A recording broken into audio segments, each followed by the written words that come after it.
Hey Pally, Anushka here. Today is Monday, May 8th. Let's get the show started by checking today's campus bulletin. AP testing continues this week. Students are asked to be quiet around the library to ensure test takers have a silent test-taking environment. The library will remain closed this week as AP testing continues. Today, Bio and Music Theory take place at 8 a.m., while Physics C Mechanics begins at noon, and Physics C Electricity and Magnetism starts at 2 p.m. To view the full schedule of AP exams, visit pally.net.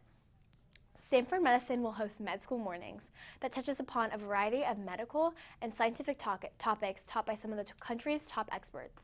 The event is free and includes hands-on lectures, presentations, and interactive activities. Space is limited and the program fills up quickly.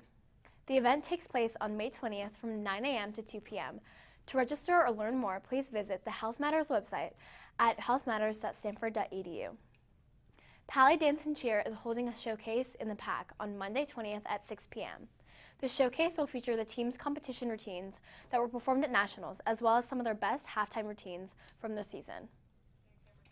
When we come back, Zach will be in the studio with today's This Week in History. InFocus will be right back.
Welcome back. Make sure you go to Luminescence. Local historian Zach Gibson here with What's Old.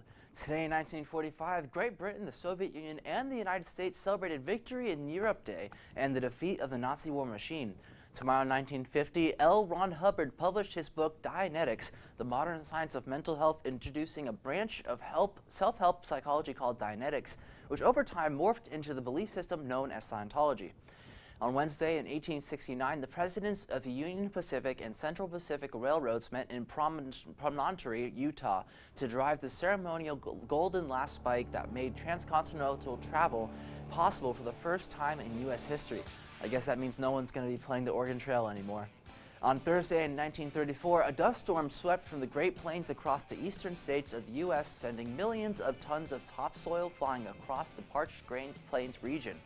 This, along with the severe drought and dying crops, eventually led to the Dust Bowl, which forced thousands of families to uproot and migrate to California. Friday in 1957, race car driver A.J. Foyt scored his first professional victory in a U.S. Automobile Club midget car race in Kansas City, Missouri. Later, Foyt won his first Indy 500 Crown race victory in 1961. I bet his heart was racing when he got that trophy. Last but not least, today's birthday girl is Phyllis Wheatley. Born in May 8, 1753, she was both the second published African-American poet and the first African-American woman published.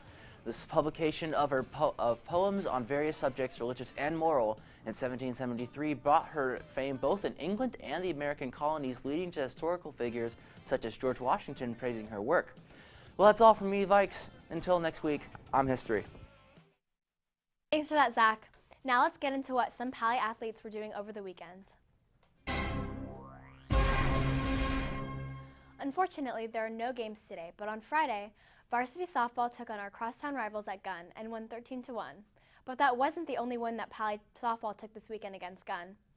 JV softball also played Gunn in a home game and won 17-0. Keep up the good work. Varsity baseball played Wilcox in a tournament game on Friday and won 4-1.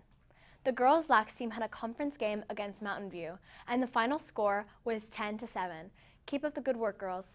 That's all for sports. Make sure to report the scores of your games so we can feature all the amazing Pally sports teams on the show.